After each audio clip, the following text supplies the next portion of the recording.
Hey there guys and welcome back to the channel. So as requested, we're going to be running through the deviation tool, a tool that I've been using pretty much since the start of my trading journey after my mentor taught me this, and it's definitely been a game changer. Now recently I've been doing a lot more content on this tool and a lot of people have asked me questions. How do you use it? When's the best time to use it? What does it mean? So in this video, I'm going to break it down for you in as much detail as I possibly can. So hopefully you can leave this video with a full understanding of how to use this tool. If you're new around here and you don't know myself, my name's Leo. I'm a 23-year-old full-time trader. I've been trading for just under 3 years now, and I was taught by a mentor who's been trading for 13 years, and he taught me everything that I know about trading today, which has given me the opportunity to leave my job and pursue this full-time. So everything that I'm going to be explaining to you today isn't off my own accord. It's actually word from my mentor. So I feel like I'll be able to explain it in a way that's going to really help you guys understand it. First of all, what is the deviation tool? So if we just draw it out first, it looks like this. Now, to a lot of people, this is going to look quite confusing, quite overwhelming, and then you're going to go, I don't know what I'm doing. Don't worry. First off, here's what it is. It's actually the fib retracement. A lot of people use this. Give it a go for yourself. And here are the settings on the screen. So if you want to pause the video, copy them down, you're more than welcome to do so. So what do we actually use this tool for? So let me draw out some price action and we can take a look. So what it does is it projects out our reversal levels. I'm looking for how price is going to react within this area here and within this area here. And this essentially marks out my reversal levels. So what you do is you'd mark out the deviation tool here, and I'll explain that to you in just a moment, so do not worry. So now that this is drawn out, it's projected out my levels. So what I'm waiting for is price to come into deviation 2 to 2.5, and then I'm simply waiting to see how price reacts. Now what you'll find a lot of the time is price will come into deviation 2 to 2.5 and do something like this, and it will have a reversal. Or sometimes it will have a reaction out, manipulate again, and then push down to -4, and then have a big push up. Does that make sense? So what this means, and what I love about this tool, is it gives me an indication on when to get involved in price. Because what a lot of traders will do is they go, oh, maybe a reversal here. Oh, maybe a reversal down here. No. For me, I now know I'm not allowed to do anything until price comes into these levels. Then I can get involved in price. Does that make sense? Now, let's say, for example, price was to come into the deviation 2 to 2.5 and it's to do something like this. All of a sudden, these levels for me are no longer applicable. The level that I'm now looking at is the deviation -4. Now again, I'm not allowed to do anything until price comes into deviation -4. Then when it does, I'm allowed to get involved in price. Price comes into deviation -4. I'm now looking for that reversal. And it's the same thing with this example here. Price comes into the deviation -2 to 2.5. I would then look for the reversal. If I don't see what I need to see within this level, price continues higher, maybe has a bit of a reaction here. Am I going to do anything? No. The reason being is I can't do anything until price now comes into -4. So we may get some price action like this, maybe like this, and then we get the spike up to deviation -4. And then this is now where I'm looking to get involved in price. Does that all make sense? So what the deviation level does is it marks out zones to get involved in price, and you can anticipate reversals from these areas. So price comes into this level, I'm looking for a reaction to the downside.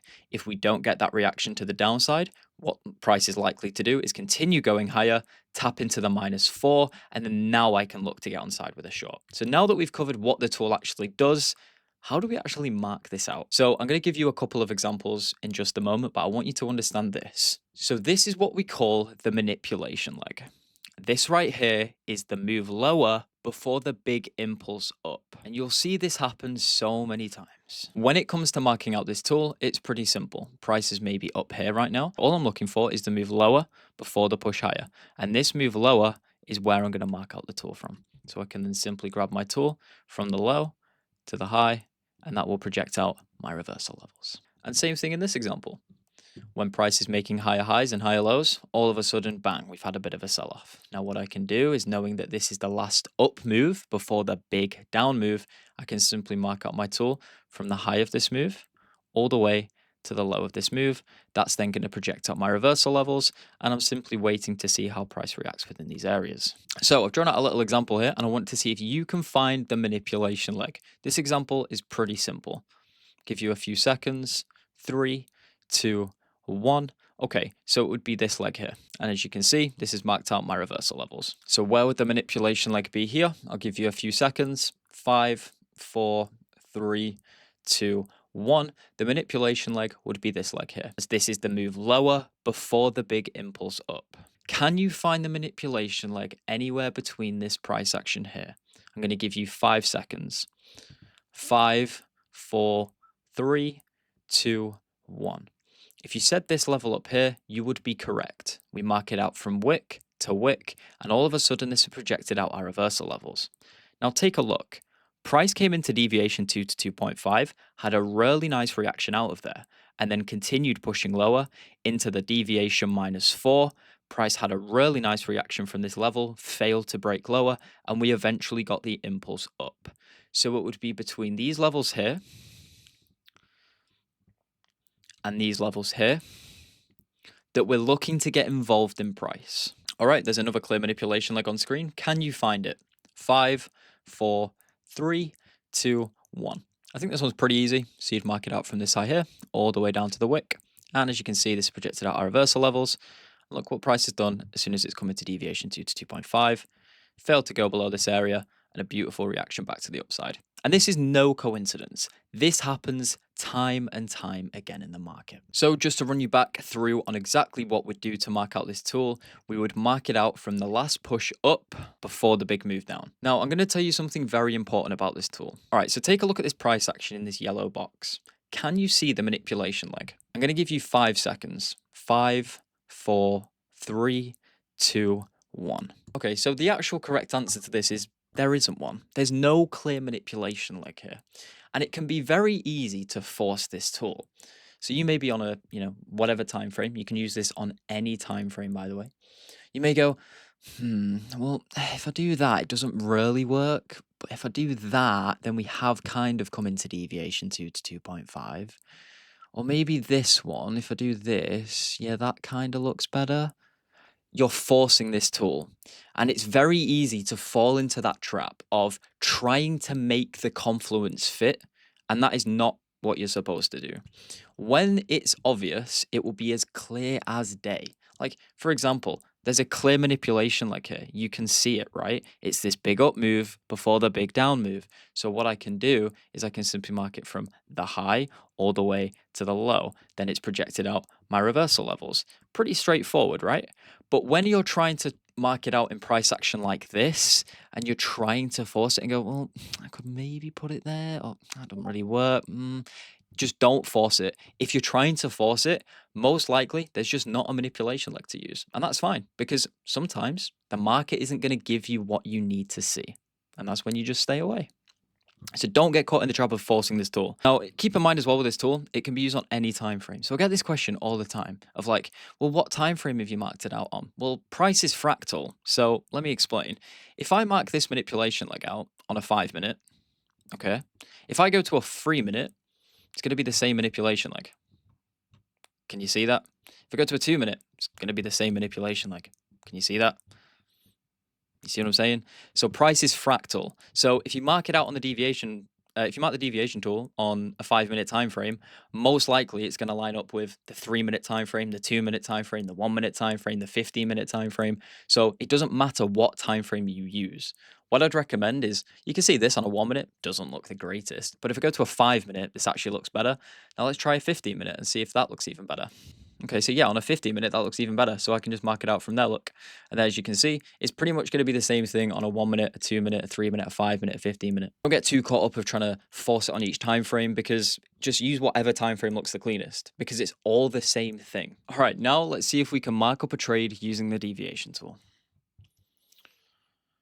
So I'm just going to come to any point on this chart. We'll just go here, for example. Okay, cool. So currently, I'm noticing a pretty clear manipulation leg, the move higher before the move lower, so we can actually just mark this out quickly. So as you can see, we've pretty much candle closed below the -4 now. And that's completely fine. So all of a sudden, it's created a new manipulation leg here. As you can see, this is the move lower before the big impulse higher, so we can just mark this out from this low all the way to this high. Now, I can't do anything until price comes into deviation -2 to 2.5, so we'll just quickly pray price out and see if we get that. Okay, nice. So we're starting to come into these levels, but it hasn't tapped into it yet, so I still can't do anything. Need price to tap into it before I can actually get involved.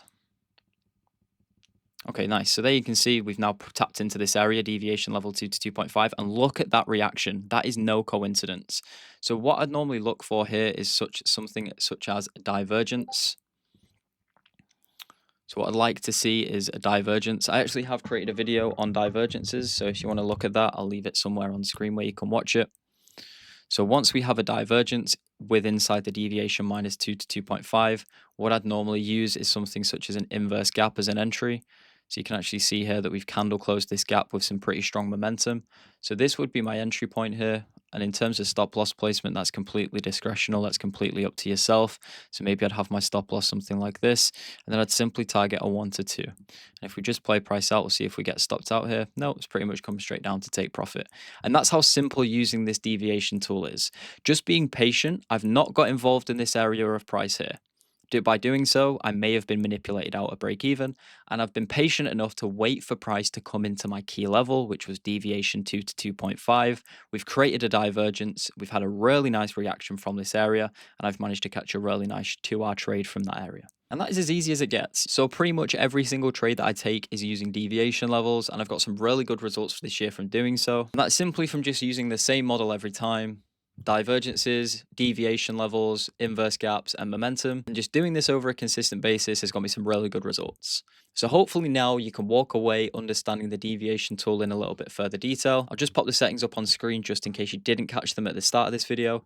If you have any questions, feel free to leave them in the comments and I'll get back to them in as much detail as possible. I've made loads of Instagram shorts on this where you can actually watch exactly how I use this tool in real time. So I'll link my Instagram down below where you can go and watch those. And if you want to join myself and the team, trade alongside my mentor every single day, Monday to Friday, you're more than welcome to join us, by the way. I'll leave a link down below where you can book a one-to-one call with the team. We can see if you're a good fit. And if you wanted to get involved, you're more than welcome to. So thank you so much for watching. Any questions, leave them in the comments. And as always, I'll see you in the next one. Take care.